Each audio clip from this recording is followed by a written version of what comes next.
Hi everyone, Brian here, wishing you a great Friday and a wonderful weekend ahead in this beautiful late autumn season here in the Chicago area.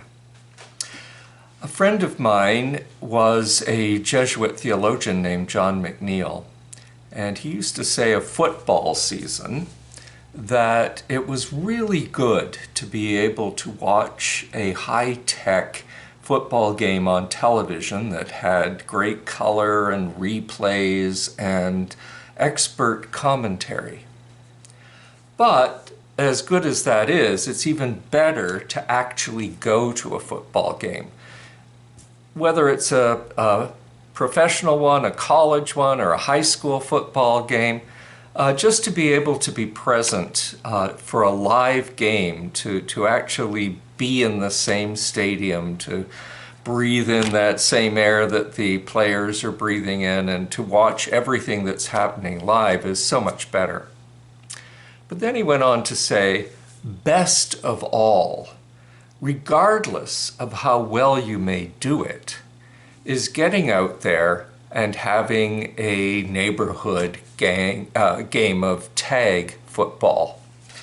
Doesn't matter if you can toss the ball or catch the ball, just getting out and being with friends and having a game that many people do say on the morning of Thanksgiving, at least in my experience, is the very best of all.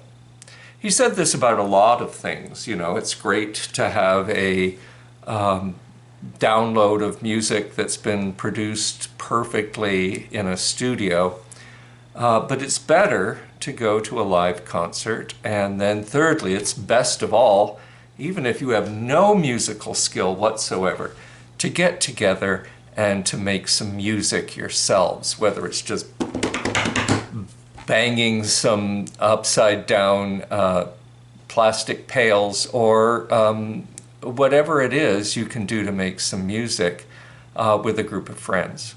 He did this a lot in all these arenas. Yes, it's a good thing to be expert and to create something in an expert way.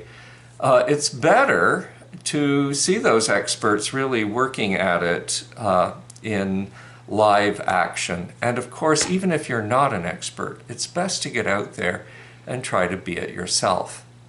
I often think of John when it comes around to All Saints' Day, because we've created an incredible rift in the church between people we've named as saints and the rest of us, as though there's this impenetrable gulf between us. Yeah, it's good to be one of the people we'll be asking to pray for us this Sunday, whom the church has named as saintly. The Episcopal Church actually has a fairly thick book called Holy Women, Holy Men, and there's somebody for almost every day of the week, all year long. It's good to be those people, and it's good to remember that those people are in heaven, and it's good to remember that everyone in heaven has a concern for the living, whether they're living in that heavenly place or continuing to live our lives on this plane, and that they are a connection to us. But it's better to be participating in saintly activities. And so better than actually being a saint is getting to church, being part of a Christian community. Whatever part of Christian community matters to you. It could be the worship on Sunday. It could be helping out in any of the programs we do. It could be helping to nurture kids along the way. It could be participating in many of the outreach ministries that gives back to the community. It could be any of these, or just having fun with community of people who share those deeper, more holistic values. But best of all is to recognize that you, even if you're not an expert Christian or a great prayer or somebody who does sacrifice your life for other people all day, every day, the best is to know that if you're on the path in any way whatsoever, that is the best of all. And hopefully we'll get a chance to celebrate that this coming Sunday.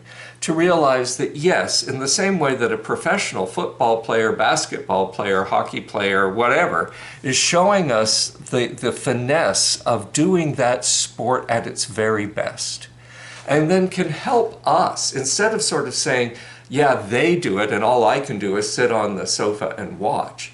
If they can encourage us to get out there and, try some of the football patterns that you've seen professionals do, and just for fun in your neighborhood, or to have fun tossing a football around with somebody who's just beginning to learn what football is all about.